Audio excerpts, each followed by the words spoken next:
Well, good afternoon, everyone. This is Dan Mehan at the Missouri Chamber of Commerce and Industry, and I'd like to welcome you to our Tele-Town Hall meeting with our very special guest, our governor candidate, Eric Greitens, who is joining us at World Headquarters for the Missouri Chamber. As you may have heard, we have an election approaching in 84 hours away. 84 hours away, Dan. All right. 84 hours till Election Day. Well, we look forward to getting that done. And by way of introduction, I'd like to just say a couple words about Eric. And to start off, I'm going to remind you all several times, if you'd like to ask a question, we would like this to be as interactive as possible. Please hit *3 and you'll be queued up, and we'll look forward to your questions and comments. So we're joined by Eric Greitens. Eric is a Navy SEAL who served 4 tours of duty overseas, including Afghanistan and Iraq. Once home, he continued to serve. He helped hundreds of veterans get back on their feet by providing purpose and opportunity through an organization that he founded called The Mission Continues. It's no wonder Fortune magazine named him one of the top 50 leaders in the world, and Time magazine named him as one of the 100 most influential people in the world in 2013. He's a nationally recognized leader, and we have the opportunity to put him in the position to lead in our state. As many of you know, the Missouri Chamber PAC has endorsed Eric Greitens for governor because he is a proven leader who has a compelling vision for the state's economy. He also has the right policy positions to collaborate with the Missouri General Assembly toward improving our business climate. To name just a couple of those, Eric is a firm supporter of right to work and civil justice reform, which I'm sure we'll hear about today, as Missouri ranks 42nd according to the U.S. Chamber Institute for Legal Reform, and referred to widely as a judicial hellhole. We need to improve that. Eric is a small business person himself. He understands the challenges that job creators face, and he wants to help ease those challenges. Now, it's my great pleasure to introduce our next governor, Eric Greitens. And right after Eric makes his remarks, we're going to open it up to you for some questions. And again, please remember to hit *3, and you'll be put into the queue. So, Eric, it's all yours. Well, Dan, hey, thank you so much for having me today. And I want to tell you, Dan, we're having so much fun doing town halls all over the state of Missouri. Thousands of people are coming out to join this campaign. And I'm so glad for those of you who haven't had a chance to be out at one of our town halls in person. So glad that you're able to join us here today. We're excited, guys. We got 84 days until the election, and all of the momentum is on our side. People recognize how important it is that we have new leadership in the state of Missouri so we can take this state in a new direction and build a thriving, prosperous economy here in the state of Missouri. I thought, Dan, what I might do is I'll just say a couple words about myself for folks who don't know, and then maybe we can turn to a few questions. So, as many of you know, I'm a husband and father. My wife, Sheen, and I have 2 beautiful little boys. We've got Joshua, who's 2 years old, and Jacob, who's 5 months old. I'm a native Missourian, born and raised here. My mom was an early childhood special education teacher. Dad worked for the Department of Agriculture. We didn't have a lot growing up, but I was incredibly fortunate to have outstanding teachers, wonderful coaches, and that enabled me to get a scholarship to college. In college, got a good education in the classroom, also got a great education outside of the classroom, a lot of which took place in a boxing gym where I had a really outstanding coach. After my education, I joined the United States military. As you mentioned, Dan, became a Navy SEAL, did 4 tours of duty overseas. And in my last tour, I was serving in Iraq as a commander of an al-Qaeda targeting cell. As a commander of an al-Qaeda targeting cell, my unit's mission was to capture mid to senior level al-Qaeda leaders in and around the city of Fallujah, Iraq. We had a great team over there and a really tough time during the surge. Fantastic young men and women who we served with. Now, I came back from Iraq after on March 28, 2007, my team had been hit by a suicide truck bomb. I was fortunate that while my wounds were minor, and I was able to return to full duty 72 hours later, so I was very fortunate. But a lot of my guys were hurt far worse than I was. My buddy Joel ended up having a severe head injury. So when I came home, I went to visit Joel. I also went to Bethesda to the Naval Hospital to visit with some other recently returned wounded Marines. And as you mentioned, Dan, when I came home and I saw these incredible men and women, these warriors, and the tremendous promise and potential that they had, I started The Mission Continues to help our veterans come back home and get quality private sector jobs, helping them to start and run their own businesses. And, you know, as a small business owner myself, I recognize how essential the business community is to us building a thriving Missouri here And I'm really looking forward to working with everybody who's on the phone today. I'll just say very briefly, guys, I'm running for governor because Missouri is a great state. It's a beautiful state that is full of promise and potential. But for far too long, we've been held back by crooked career politicians, Clinton-style politicians like Chris Koster, who've embraced these big government liberal solutions that are just tough on the economy and tough on Missouri. I mean, my opponent, Chris Koster, is obviously the guy who failed us at Ferguson. This is a guy who's just taken $500,000 from Hillary Clinton's campaign. He just doesn't have the right vision for the state of Missouri. Our mission for the state of Missouri is really clear. It's more jobs and higher pay, safer streets and better schools for the people of Missouri. So I'm excited to take everybody's questions, and I'm really excited for November the 8th when we can put an end to politics as usual and get the economy moving again here in the state of Missouri. Eric, it's great to have you here again, and thanks so much for those comments. Once again, reminding people on the call that if you'd like to get in the queue for questions, which we do have a couple queuing up right now, please hit *3. But to start with, Eric, you mentioned Ferguson, and the reputation of some of our urban areas in public safety is very troubling. Yeah. It adversely affects economic development, our ability to bring jobs into those areas which desperately need it. What would you have done differently in Ferguson, and how can we proactively address these kinds of security challenges? Well, you know, we were failed at Ferguson, and we were failed by my opponent, Chris Koster. You know, Chris Koster is the chief law enforcement officer of the state. He's our attorney general, and he failed all of us at Ferguson. You know, Dan, I went out to Ferguson myself, and I can tell you the great tragedy of Ferguson was that if we'd had a leader who'd shown up with any kind of command presence and courage and calm and clarity, we could have had peace by the second night. But Chris stayed away, as a career politician, stayed away. And when he finally showed up, before he knew any facts on the ground, all he was thinking about was himself and politics. And one of the first things that he said was, can we fire this police officer, Darren Wilson? Well, you know what? Our law enforcement officers show up to do a difficult and a dangerous job every day and every night, and they deserve to have a leader who respects what it means to put on body armor and wear a sidearm. And, you know, we've all been affected by Chris Koster's failures. You might have seen, Dan, recently the FBI came out with their statistics on the most violent cities in America. And, you know, three of the most violent 11 cities in America are here in the state of Missouri. St. Louis is number 1.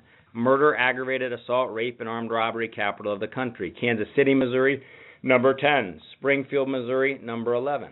And you ask the FBI and criminologists why this is happening, and they point to Chris Koster's failures. They point to something called the Ferguson effect. What the Ferguson effect does is it makes it harder to recruit our law enforcement officers. You know, the city of St. Louis now is 130 police officers short. And it's not just in our big cities. I was with the chief in Poplar Bluff the other day. He told me that he had 3 openings for police officers, strong, quality, good-paying jobs. He said he had 5 applicants for those 3 positions, and that he had to dismiss all of the applicants, most of them because they had prior felony convictions. Because of Chris Koster's failures, it's been harder to recruit our law enforcement officers. And it's also harder for our law enforcement officers to go on to proactively police when they feel like they've got career politicians like Chris Koster who don't have their back. Well, I can tell you this, as governor, I will make sure that they always know that we're always going to have the backs of those who are always on call for us. We deserve to have safer streets in Missouri. Chris Koster's us, and we're going to bring a new approach. Eric, we've heard a lot this cycle about outsiders coming into the process, and you're seen as one of those political outsiders. It seems people are ready for that type of change. They want something new. They want new opportunities. How can you leverage that position to help Missouri grow again? Well, you know, people are looking for strong leadership. They're looking for leaders who've proven themselves. And look, I've run a small business myself. Founder and CEO of the Mission Continues, served as a Navy SEAL. And you're exactly right, Dan. I've never been involved in politics before, never run for office before. And I'm running against a guy, Chris Koster, who's been in politics for over 22 years. I mean, Chris Koster is a guy who was on the front page of the New York Times, identified as the most corrupt attorney general in the country. And people are tired of corrupt Clinton-style politicians who exist to serve themselves rather than to serve the people. And we've got an extensive program that we know we can put in place with strong conservative legislators to make Missouri's economy one of the most competitive economies in the country. And I look forward to talking about that with all the folks today about the details about what we're going to do with labor reform. You know, you mentioned civil justice reform, what we can do to reform the tax code and regulations. We can build a thriving and prosperous economy here in the state of Missouri, but it's not going to get done with corrupt Clinton-style politicians like Chris Koster, and it's why I think so many people are so excited about taking Missouri in a new direction. Thank you very much. We've got a few in the queue here, and right now we'd like to start with one of our own, Stevie Kurz from Rolla. Stevie, you're welcome to ask a question. Great to hear from you. I'll go by Stevie Nicks. That's okay. She makes more money than I do. Freudian slip. I just wanted to say that transportation is very important to growing the local economy here in Rolla, Missouri. We seem to be a little bit behind in transportation funding, though, and I didn't know if you had a plan to help improve that situation. Yeah, Stevie, such a great question. And look, it's important for us in Rolla. It's important actually around the entire state of Missouri. And I can tell you, Stevie, doing these town halls all over the state of Missouri, what's so interesting is if you go out and you talk to 100 people anywhere in the state of Missouri, whether you're in Maryville, Hannibal, Cape Girardeau, Joplin, you talk to 100 people, 95 of them will say that we should be investing more money in our roads, in our bridges, in our ports. They recognize that this is essential for safety, it's essential for to reduce traffic, it's essential for our businesses. I mean, our farmers and ranchers particularly, you talk with them and they'll point out, as we all know, agriculture is our number one industry here in the state of Missouri. We've got 250,000 people employed in agriculture, another 37,000 in food processing and storage and transportation. And we've got a great economic opportunity in front of us. You know, we need to double world food production in the next generation. Agriculture can be a growth industry for us here in the state of Missouri, but we have to invest in our roads and our bridges and our ports. Now, what's also interesting, if you ask 100 people around the state of Missouri, do you trust the current government in the state of Missouri and crooked Clinton-style politicians like Chris Koster to spend your money wisely? 95 out of 100 say no. So one of the key things that we have to do, Steve, is we have to make sure that we build trust in government. And a couple things that we're going to do to get that done. First of all, when I'm governor, we're going to ban all gifts from lobbyists. We're going to close the revolving door between legislators and special interests, and we're going to put in place term limits for every statewide office holder. We got to clean up Jefferson City. Another thing that we have to do to give people confidence in investing in things like infrastructure is to be clear with people about where their tax money is going. You know, a lot of times career politicians like Chris Koster forget that tax money is your money. Look, when Sheena and I write a check, we can go online, check out our bank statement. When we run our credit card, we can look at our statement. We can see where our money goes. And a lot of career politicians like Chris Koster forget that tax money is the people's money. Well, you should be able to see where your tax money is going. So when I'm governor, we're going to have something called MissouriCheckbook.gov so that you can see every check that the government writes. People of Missouri are looking for and wanting that kind of transparency. Last thing I'll say in this, Stevie, it's so important, is that we need to start measuring what the government produces.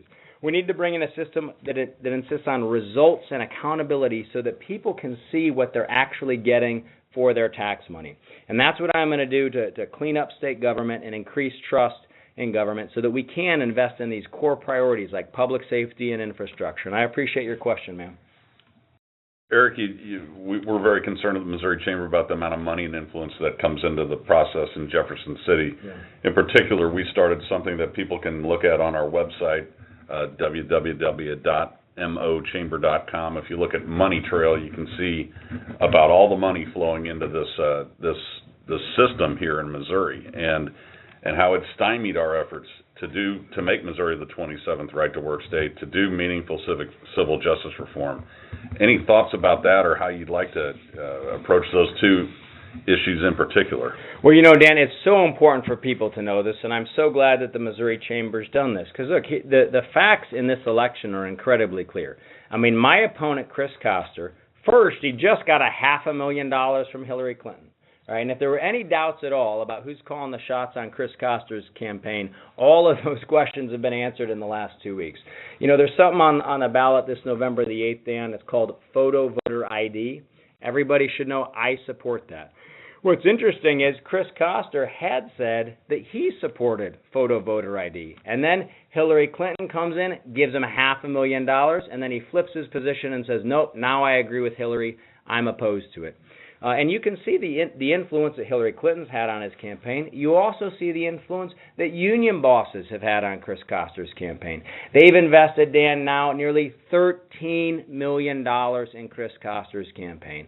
And they're spreading a lot of rumors, a lot of falsehoods about what right to work actually stands for. Guys, the facts on right to work are incredibly clear.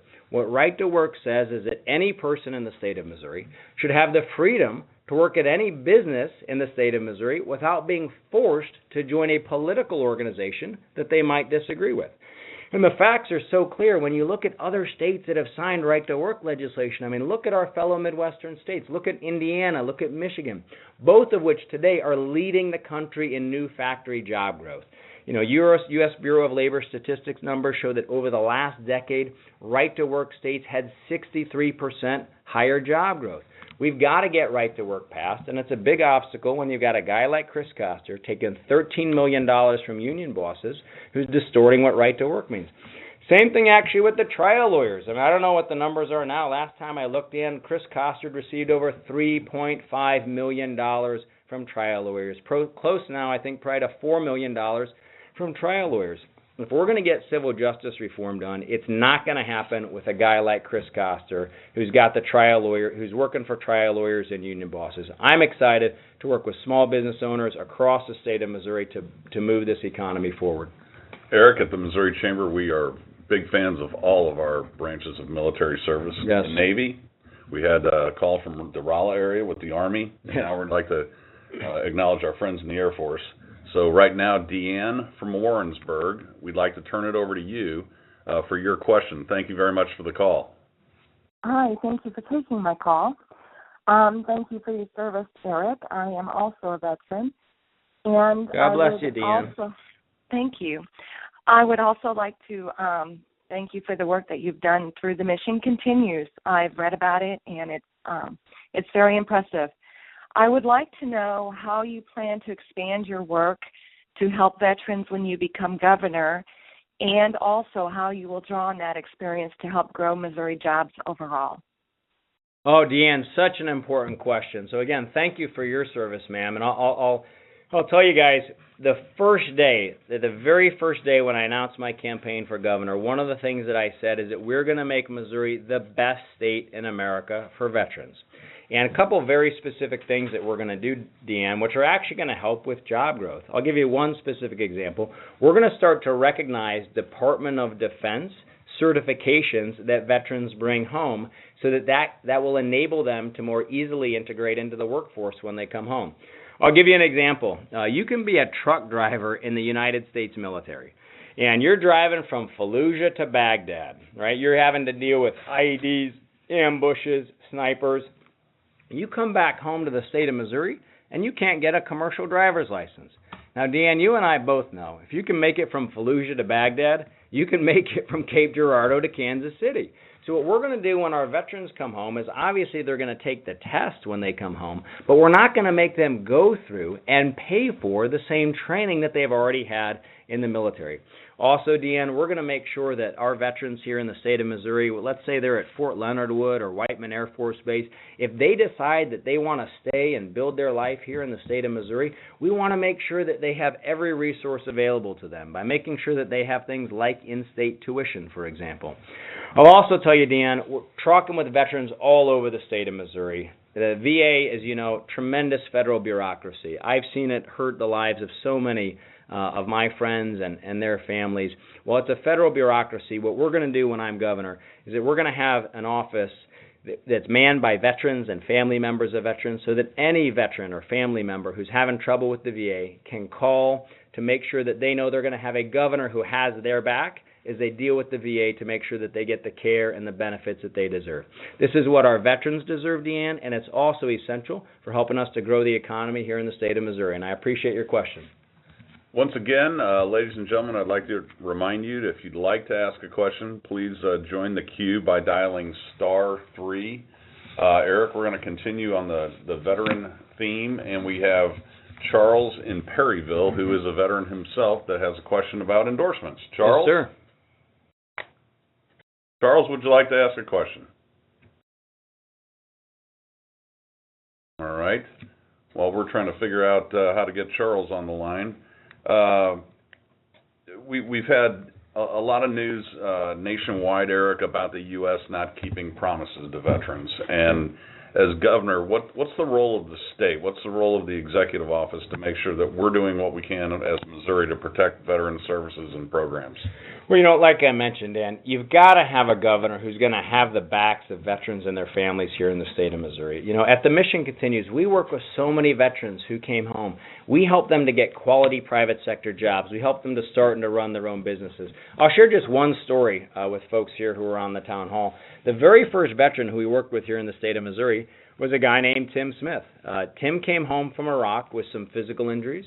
Tim also came home after seeing 8 of his friends killed one day. So other friends carried off the battlefield wounded and disabled, and Tim found himself waking up every night looking for his rifle underneath his bed. He was struggling to relate to his wife, to his one young son. Well, we put Tim through our program at the Mission Continues.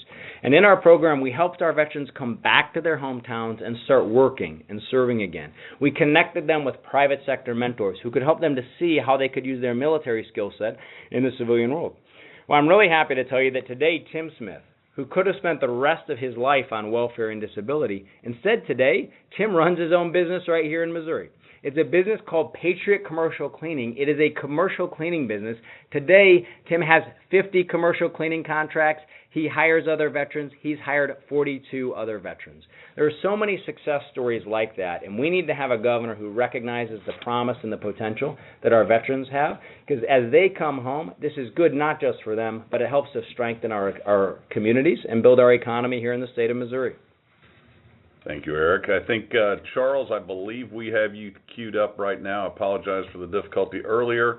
Charles, the floor is yours. You have a question about endorsements. Yes, sir. How are you today? Great, sir. Hello? Okay. Yes, sir. Hey, go ahead. I'm a 67-year-old retired.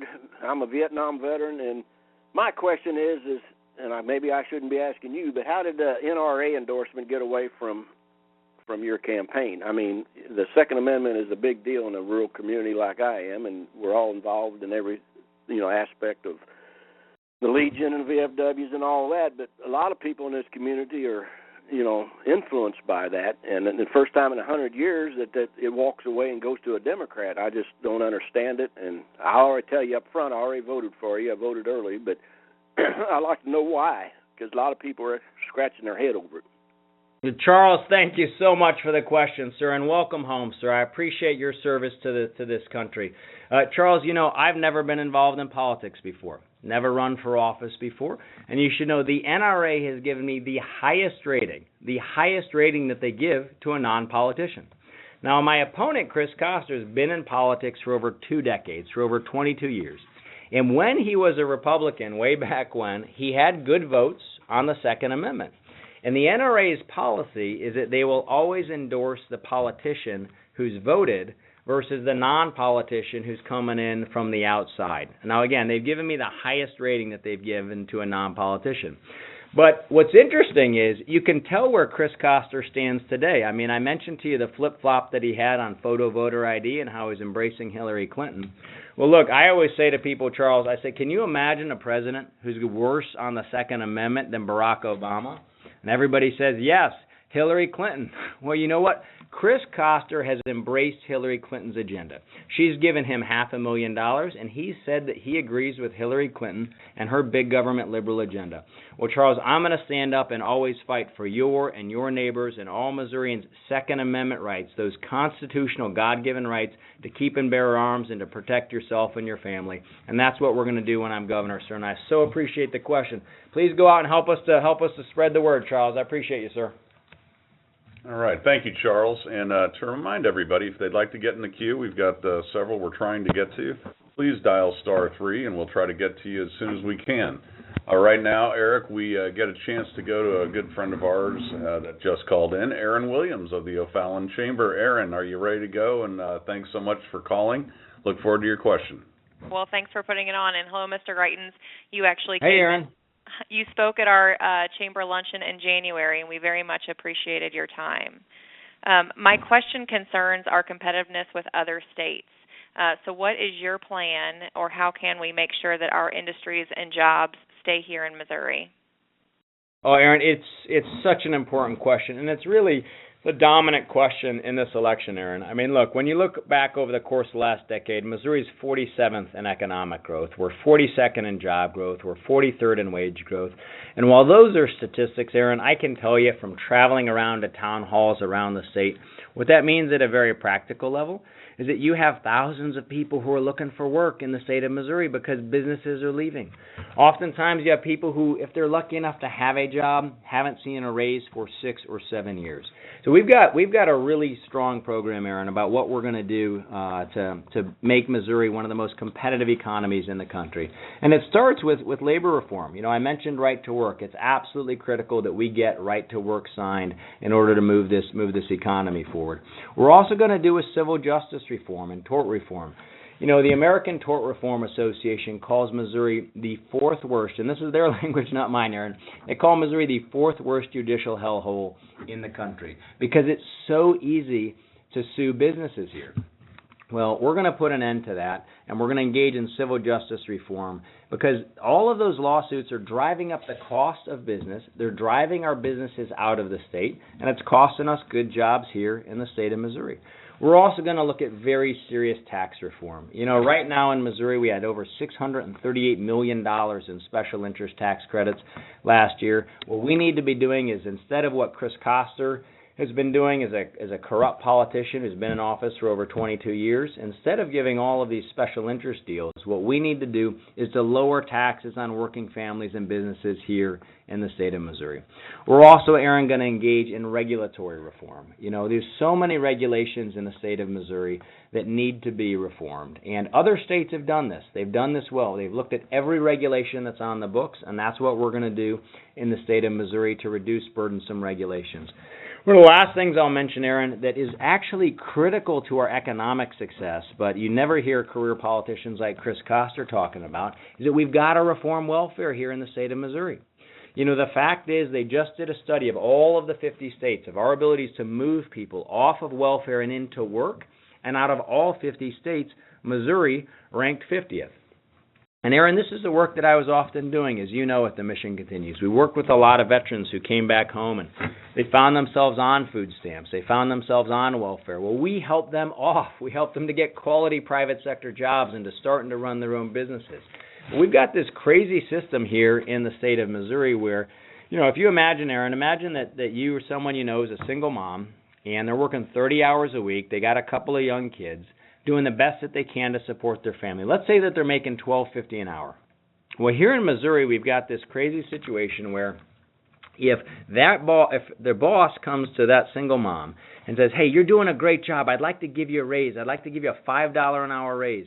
That extra $5 an hour, even at 30 hours a week, should translate to an extra $7,500 to $8,000 a year in that single mom's pocket for her to support herself and her family. What happens in the state of Missouri, though, is that immediately that mom loses $1,800 in food stamps and $1,300 in housing subsidies. She loses $3,400 in child care subsidies and $1,600 in earned income tax credit. She pays an extra $600 in taxes. That $8,000 a year raise actually costs her $8,500. So this system, which should be lifting people out of poverty, actually traps them in it. When I'm governor, we're going to build a thriving economy rooted in the core values of hard work and personal responsibility. And we're going to do that by building a system where you always get paid more if you work. And if your boss gives you a raise, you're going to make more money. We can do this together, Aaron, and I'm really excited to work with you and all the folks in your Chamber of Commerce and those around the state to turn this economy around. And Aaron has one of the fastest growing areas in the state, Eric. The O'Fallon area is booming. Yes. And to another area that's no slouch in growth, and that's the Springfield area. We've got Donald from Springfield queued up with a question on drug problems in the state of Missouri. Donald, would you like to ask a question to Eric Greitens? I would. Eric, good to have you on here. I am supporting you. I'm a veteran. Thank you, sir. Eric, I have young grandchildren here, teens. And yes, sir. Synthetic drugs, heroin, and it seems to be rampant, even in the rural areas. I want to know if you have any plans to, to fight the drug problem that we have with the youth. Well, Donald, we have a tremendous problem, and it is tearing families apart. I'll tell you, Donald, my own cousin, just about 5-6 weeks ago, died of a heroin overdose. This is just ripping families apart. And when people think about substance abuse issues, Donald, they think about the person who's addicted, but as anybody who's had to deal with this problem knows, is that it's not just the person who's addicted, it's their entire family, and it's all of our communities. I mean, when you talk to law enforcement officers, they'll also tell you that one of the main drivers of crime is substance abuse. So there's a lot that we can do, and unfortunately, Chris Koster, again, Chief Law Enforcement Officer of this state, who's allowed Missouri to have 3 of the most violent cities in America, he's really failed us on this front as well. A couple of things that we need to do, Donald. One is that we need to look at our drug courts. We actually have some outstanding drug courts in the state of Missouri, and what drug courts do is it allows the court to actually deal with the substance abuse problem that's at the root of the problem that brings somebody into court. We've got to find ways to deal with that. The other thing that we have to do, Donald, is that we also have to make sure that we are engaged in an aggressive education program that goes straight into our schools. And I'll explain to you my own experience with this, is that a lot of times we worked with veterans who came back home from Iraq and Afghanistan. They'd be hurting, Donald. They walk into the VA, and you know what they'd walk out with? They'd walk out with a prescription for drugs. They'd go home for 3 or 4 more weeks. They'd come back into the VA, and they'd walk out with another prescription for drugs.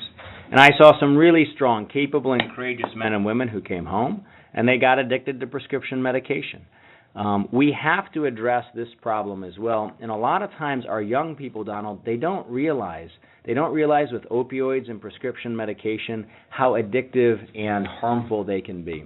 So we also have to have a really aggressive program of education so that our young people realize what a threat this is. And I look forward to working with you and citizens around the state to do this.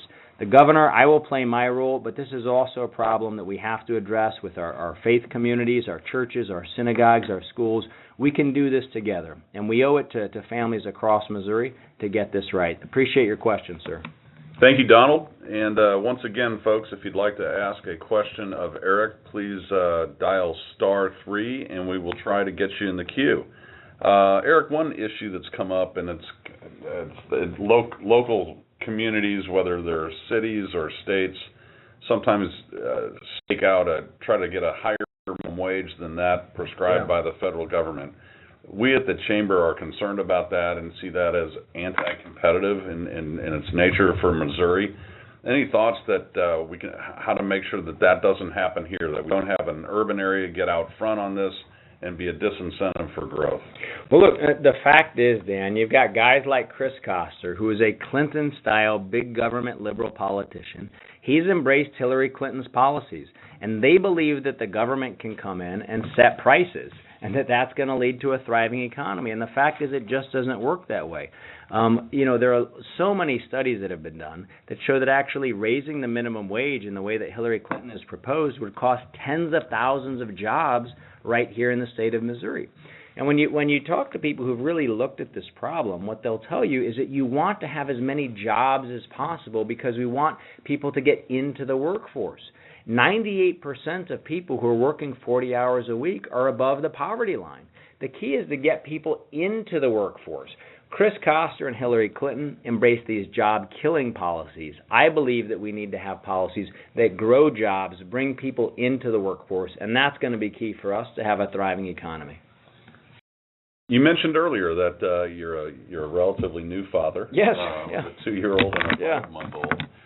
What is that like with you being on the trail? The schedule is atrocious. It takes you to all corners of the state and elsewhere, and it takes you away from home.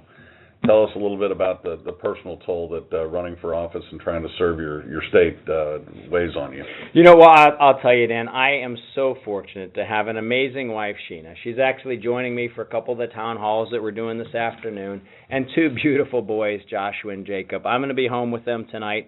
We're going to be having a family dinner tonight. And, it's so important to me, and my team knows this, to be a great husband and father when we're out on the campaign. And the team's done a really good job of creating family time for us in the evenings, creating family time for us in the mornings. It's just really, really important. And it's one of the things that keeps me grounded. I'll also say to folks who haven't had a chance to meet Sheena yet, she's going to be an amazing First Lady. And she's actually, folks should know, one of the issues that she'll be working on as First Lady is pro-life, foster care, and adoption issues. It's really important to her. It's important to me. As a family, we're committed to that issue, and she's going to be working on that. And, I do think it's important to have when I see all of these issues, when I think about the issue that Donald mentioned about drug addiction and how it's affecting so many of our young people, when I think about this public safety issue and the inability of parents and grandparents around the state of Missouri just to be able to send their kids out into the neighborhood to play safely, when I think about what's happening here in education, where we need to make sure that all of our kids, whether they're in homeschool, private school, or public school, all get a fair shot at the American dream, I think about those issues through the eyes of my sons. And that's really what this election is about. This election is about making sure that we build a strong Missouri that we're proud to pass on to our kids and our grandkids. And I look forward to everybody getting the chance to meet Sheena and the kids. They're wonderful. Excellent. And, a lot of why people run for office is wanting to leave something for the future. And one of the things that we've discovered in Missouri 2030, our strategic plan, is in the investigation we made into that, is that our workforce just wasn't up to snuff. Yeah, that's right. We've got, as it turns out, a caller from Sikeston, Missouri, Marie, who is a small business person, has concerns about what to do about finding that qualified workforce. So I'd like to turn it over to Marie from Sikeston, Missouri. Marie, fire away with your question, please. Sure, and thank you. So I have a small manufacturing facility in Sikeston, and while we're able to find we do have the jobs to hire some folks, we're just really having a hard time finding folks with the basic math and communication skills, and I think this is becoming harder and harder. So what is your plan to try to improve the workforce system that we have here in Missouri? Oh, such a good question. Such a good question. Well, first I'll mention we're hear this problem from folks all over the state of Missouri, just like you, who are, they might be farmers or ranchers, or they got a small manufacturing facility, and they're concerned about the workforce. I mean, first, we do have to address the welfare reform issues that I talked about, but the other thing is that we've got to address what's happening in K through 12 education. Right now, Marie, we've got in the state of Missouri 880,000 kids in K through 12 education and 520 school districts, and we are failing those kids. And as a result, we're also failing to provide the workforce that our employers need. Right now in Missouri, only 1 in 3 of our fourth graders are reading at proficiency. And so I'll tell you my vision for K through 12 education. And this is what we want. We want every kid in the state of Missouri to be able to graduate from high school with one of 3 outcomes. One is that they're able to go to college if they want to without remediation, meaning that they're ready and able to be successful in college on their first day. One of the big problems that we have in the state of Missouri is that so many kids are graduating from high school, they're going to college, but they're not really ready for college. And as a consequence, if they graduate, it's taken them 5.5, 6 years to graduate, and that's costing them so much money and putting them in debt. Second thing, and this is where I absolutely disagree with Chris Koster, Hillary Clinton, and this kind of big government liberal approach, where Chris Koster and Hillary Clinton think that every kid who graduates from high school needs to go straight to a 4-year university. And I'll tell you what, Marie, that's just wrong. I served with incredible men and women in the United States military, 19, 20, 21 years old, really smart, very capable. And so I know what these men and women are capable of. One of the things that we have to do a better job of here in Missouri is making sure that our kids, this is a second outcome for them, can graduate from high school with a certification that they can take straight into the workforce. And we're far behind our other Midwestern states in this.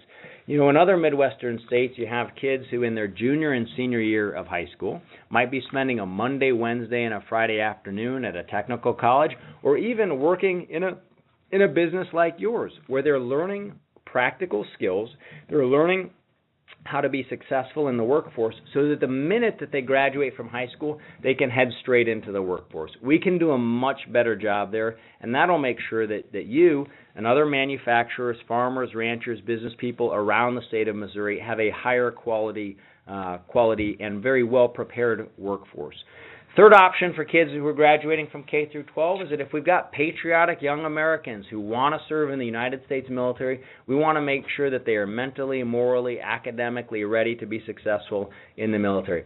That's our vision for K through 12 education, and through strong partnerships between our local school districts and our business community, we can make sure that we build a much stronger workforce here in the state of Missouri.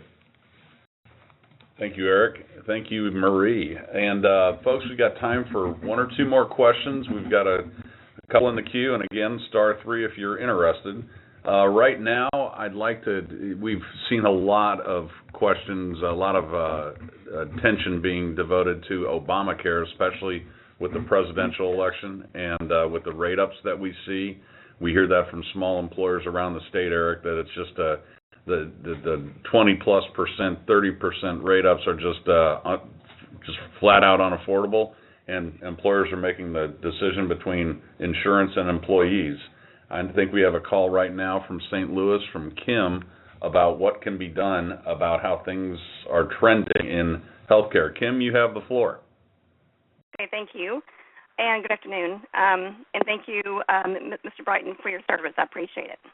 Yes, ma'am. Thank you, Kim. Healthcare has taken a big hit from healthcare reform even before Obamacare, but it is now worse since the implementation of Obamacare. The hits being felt with raise increase percentages being lowered and claim reimbursement being lowered due to the insurance companies' reimbursement continuing to lower. I'm concerned with the future of our healthcare, including physicians. And I was wondering, is there anything that you can do on the state level to ensure that we as healthcare workers have a future and patients have a physician to see? Absolutely, Kim, such an important question. And we hear this from folks all over the state of Missouri. And it's one of the big distinctions between me and my opponent, Chris Koster. You know, Chris Koster has said that he supports Obamacare.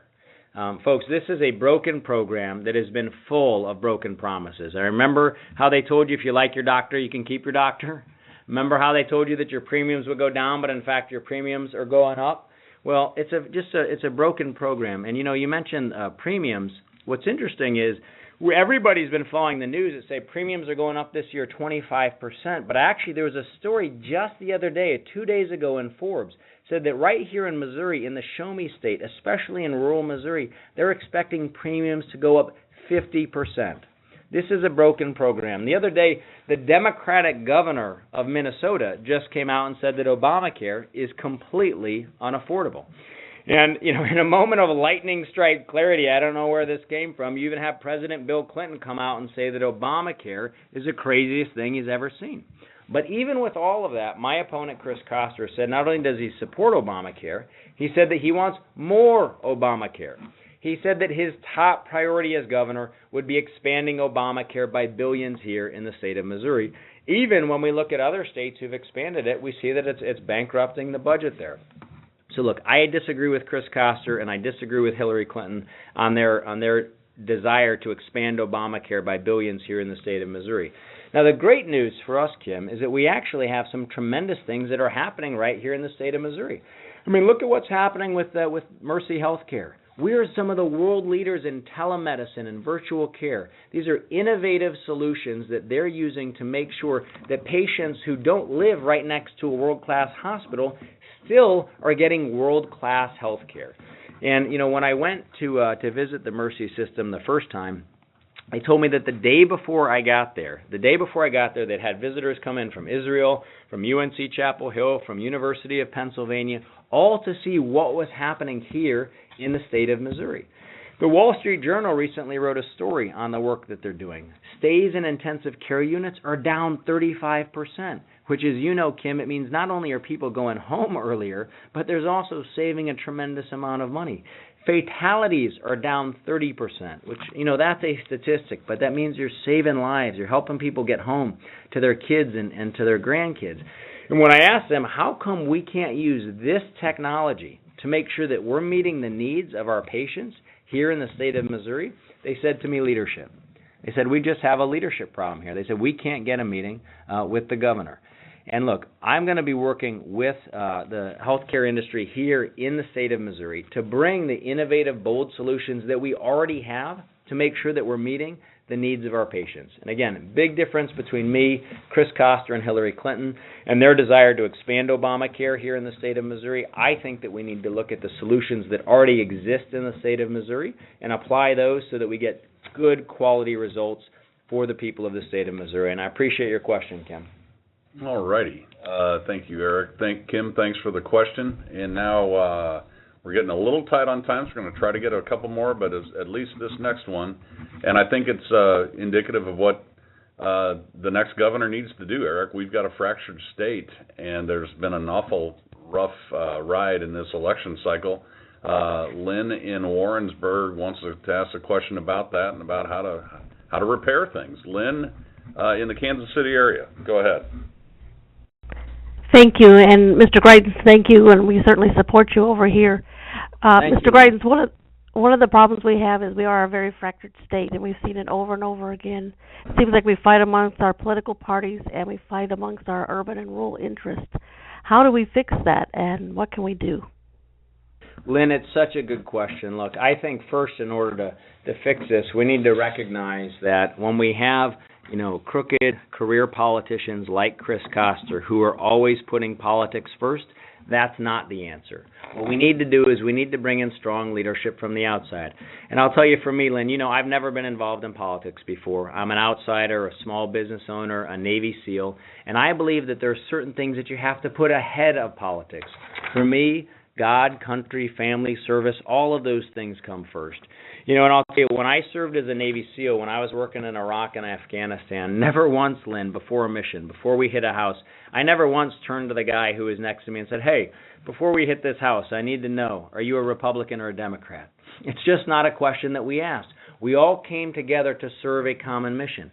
The mission continues, where we're helping our veterans to come back home and to start their own businesses and to get quality private sector jobs. We've now had over 100,000 Americans come out and volunteer with us. And I never ask anybody, are you a Republican or a Democrat, before they come out to start and work with our veterans and to help them to be successful here at home. We put the mission first. And we're going to do that same thing here when I'm governor. And our mission's really clear. It's good jobs and higher pay, safer streets, and better schools for the people of Missouri. And I'm willing to work with anybody who's willing to help me to get results for the people of Missouri. I think that's the kind of leadership that the people of Missouri are looking for. They want to have strong leaders who are going to focus on what's important and bring people together to get those results, and that's exactly what I'm going to do.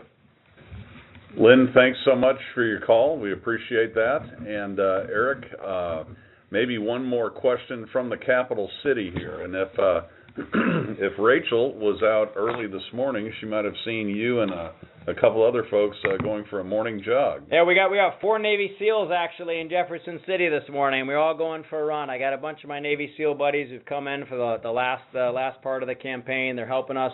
They're working out with me. They're helping organize our volunteers, people who are out knocking on doors and making phone calls, and so yeah, you might have seen us out for a good early morning run. So Rachel, did you happen to be either coming across the bridge or see 4 Navy SEALs running around downtown Jefferson City? Rachel, go ahead with your question, please. I missed that. I'm sorry that I missed it, but thank you, Mr. Greitens, for your service and good luck with your race. Thank you, ma'am.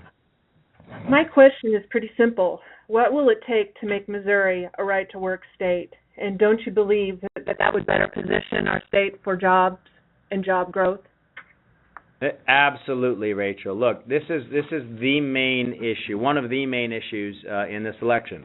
My opponent, Chris Koster, has gotten nearly $13 million from union bosses.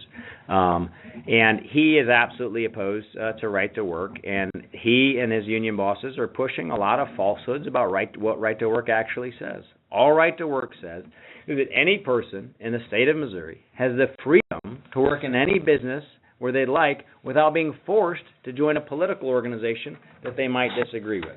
And Rachel, what it's going to take is It's going to take getting me elected governor. We've got a strong conservatives in the House and the Senate who are willing to pass and will pass right to work. And I'm telling you, Rachel, as governor, I'll sign it. So you and folks around the state who are concerned about job growth, we got to go out and let people know how important this election is. I'm going to sign right to work because it leads to more jobs, it leads to higher pay. You know, I mentioned earlier on the call, you look at our fellow Midwestern states that have signed right to work, like Indiana and Michigan. They're now leading the country in new factory job growth. So, Rachel, let's work together. Let's win this election, and I'll sign right to work. Rachel, thanks so much for communicating that so effectively. And Eric, I want to just say thank you so much for a couple things. A, for taking the time to run and making the sacrifice to run, on top of appreciation of your service to our country. That is so greatly appreciated by all of us. We wish you the best in the next 4 days. I think you might have said 84 days when we walked into this thing, but 84 hours. 84 hours, that's right. That's right. So on behalf of the Missouri Chamber of Commerce and all the employer members of ours, I'd just like to remind the employer community out there to make sure that you tell your employees to vote. And for all the citizens on the call, please get out and vote, exercise that right that so many have given so much to make sure that we have. It's been a pleasure hosting this Tele-Town Hall with Eric Greitens for governor. My name's Dan Mehan. I'm signing off from the Missouri Chamber of Commerce, but I'd like to turn it over to Eric for a couple closing comments. Eric? Well, Dan, I just want to say thank you so much to you, to the Chamber, and to everyone who's joined the Town Hall. Guys, this is a critically important election. And my opponent, Chris Koster, has embraced Hillary Clinton and her big government liberal agenda. She's put $500,000 into Chris Koster's campaign, and the fact is their plans are the wrong plans for the state of Missouri. We can build a thriving and prosperous economy here in the state of Missouri, and it's critical that everyone who's on this call gets out there and not only vote yourself. Please let your family, your friends, your colleagues, let your employees know how important this election is. If we want to have a growing economy with good jobs and higher pay, let them know where you stand in this election. Let them know that you believe that they need to go out and vote for me, and I'm asking for your vote. Vote for Eric Greitens for governor so that we can turn this economy around and build a thriving economy here in the state of Missouri. So grateful to have all of you on the Town Hall, and I'm looking forward to November 8th, and most importantly, looking forward to working with you after the election. The greatest thing that all of you can do to support the state of Missouri is to be successful in your businesses. If you're successful and you're hiring people, that leads to stronger families, stronger communities, and I look forward to being a partner with you to build a thriving economy here. Thanks again, folks. Eric, thanks so much, and thanks to all of you for participating, and to those of you still in the queue, sorry we ran out of time.